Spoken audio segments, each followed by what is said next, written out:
guys, welcome to Speaking Life. Today I have two verses to read to you, and he's going to be talking about light. Again, he's going to be talking about the light. So light. And so it's going to be John 8 verse 12 and Matthew 5 verse 14. John 8 verse 12, Matthew 5 verse 14, and I'm going to read it to you now. Then Jesus spoke to them, saying, I am the light of the world.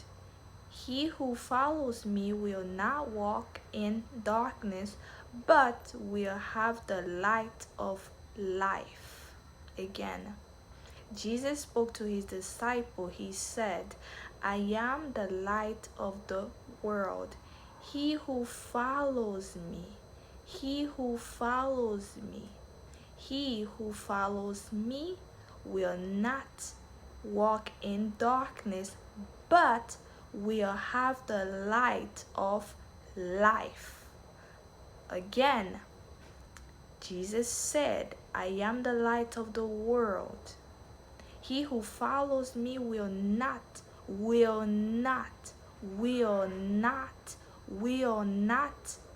in darkness, but will have the light of life. Let's go to Matthew and read Matthew 5:14. You are the light of the world. You are the light of the world. I am the light of the world. A city set on a hill cannot be hidden. A city set on a hill cannot be hidden. Again, you are the light of the world. A city set on a hill cannot be hidden. Why? Because if a city is set above, then what happened? They are going to be seen by the things around them. Just like when you wake up in the morning, in order to be able to walk around, you have to have the light to be able to see, right? Just like when you are at night you are on your bed, everything is dark, right? But then in the morning, you know that it's the morning because it's shifted from darkness to light.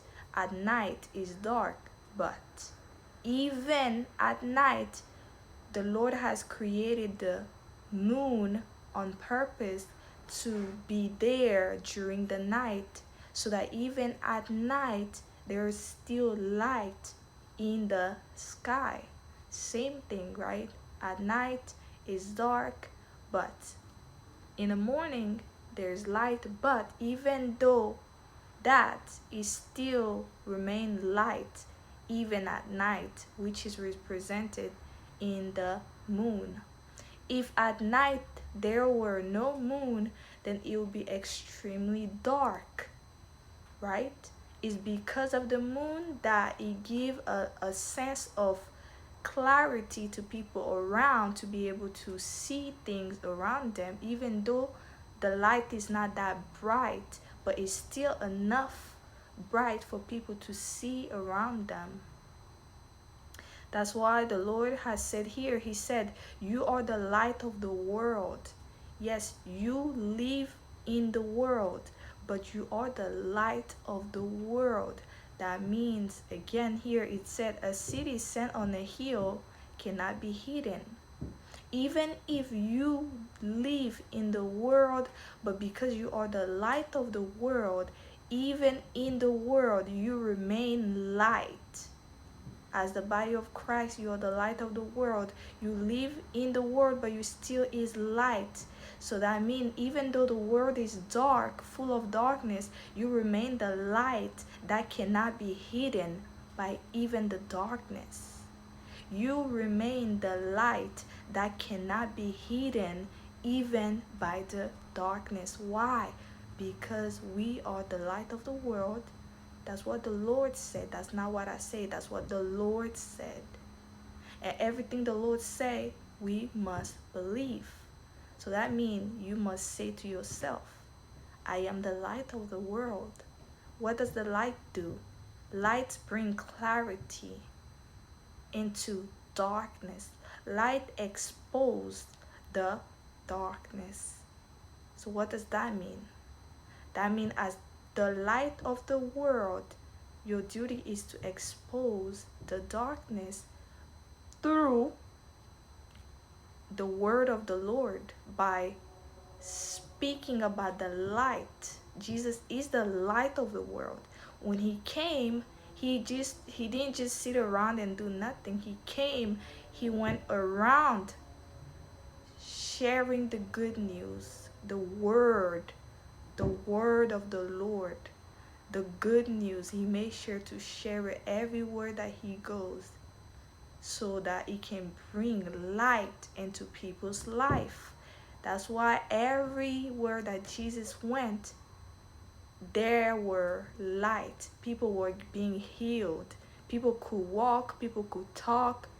Even fever left in the presence of Jesus, because he's the light of the world. He cannot be hidden. We cannot be hidden, because he said that we are the light of the world. Nothing can hidden us, not even the darkness. And I want you to remember that not even the darkness can cover your light. Not even them can do it. I'll go back to the first verse that I read earlier. It said here, Jesus said to his disciple that I am the light of the world. He who follows me, you who follows Jesus, because Jesus is the light of the world, because you follow him and you have decided to walk with him, it makes you automatically the light, just like he is the light. And that's why we are the light, because he said here, he who follows me will not walk in darkness. Will not. He who follows me will not walk in darkness. That's what Jesus said to his disciple. Why? Because he himself is he's already the light. So if he is already the light and you follow the light, well, guess what? You have the light in you. And that light in you is what's going to allow you to walk even in the darkness and still remain light. Again, I want you to get it. He who follows me will not walk in darkness. Will not. He who follows me will not walk in darkness, but will have the light of life. You who follow Jesus Christ, you have the light who dwells in you, because he is already the light. But he's not just any type of light, because the light on earth, you can switch it on, you can turn it off. That's the difference. The light on earth, you can play with it. But Jesus Christ, who is the light of the world, he remained light even in the darkness. Only him can do that. Only Jesus Christ have that power to do that, to still remain light even in the darkness. That's why it said here, but we'll have the light of life. Not just any light, but the light that gives life. The light that gives life. I want you to remember this. You are the light of the world, not just any light. You are the light that gives life. Life through Jesus Christ. Why? Because Jesus Christ is the light of the world. That's it. You guys take care. Have a blessed day. Have a blessed day. Bye.